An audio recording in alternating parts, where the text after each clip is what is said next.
my name is Ethan Moore, and the country I have chosen to learn about is Dublin. It's in Ireland. So one of the reasons I chose this country to research about is because my family is majority Irish, and I thought it was really interesting. So a few things about them. The population is 4.8 million, which is relatively big compared to a lot of European countries. They speak English and sometimes Gaelic, which is like an old form. It's from the Vikings, Scottish. It's just kind of a mixture. It's how they used to speak. So Dublin was actually founded by Vikings in 841. Since then it has become the capital of Ireland. It's where they do their trades, they have their business, their markets. So there are many cultures found there, such as Scottish, Welsh, and Irish, obviously. Culture information. The people of Dublin, Ireland as a whole are just into folk culture, which is things like music, dancing, singing, art. They do a lot of their own creations. They'll make pottery, they'll make benches, but instead of selling these like normal people, or like how US and Western culture does, they go to a trade market and actually try to sell and barter between each other to get things like livestock, other food you need to survive. So they also do a lot of their culture information or social gatherings are at pubs. This is where they go to listen to music, to talk to friends, but it's also where they go for business meetings because it's such a open environment, it's easy to talk. So their business etiquette. So many institutions and businesses in Ireland aren't like we see in the Western culture.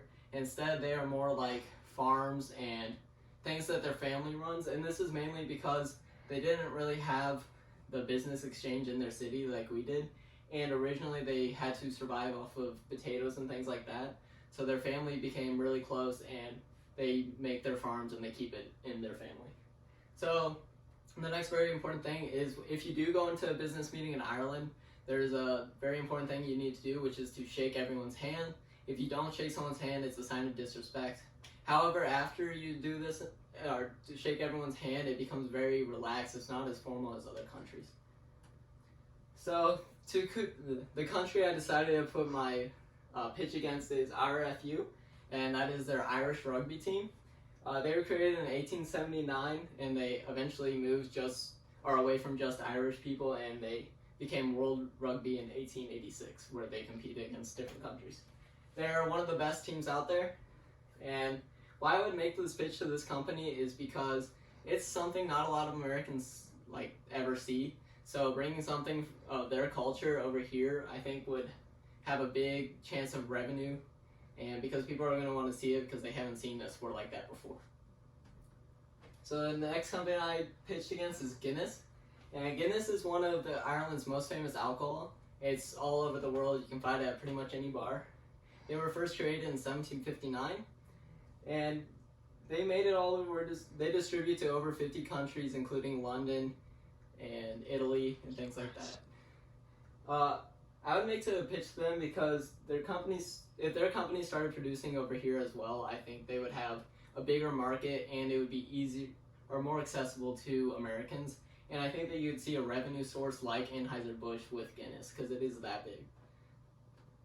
So for the recreational time, because we don't want to be all serious during our trip, I would do things, there should be a good balance of work and play. I would do things like the Do Dublin tour. This is a bus tour that goes around and shows off the city. I think this is important if you're doing any business over there, or anything really, just because you get to see their culture and see where they came from.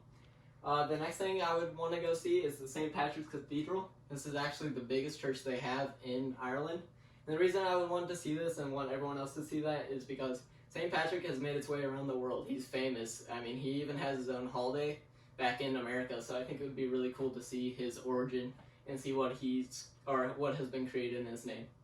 And if you're over 21, most of the countries and events, they take place at bars and pubs almost always. This is where they exchange conversation, they become friends, there's music, dancing, and this is where they spend majority of their free time. And here's my citations. And thank you for listening.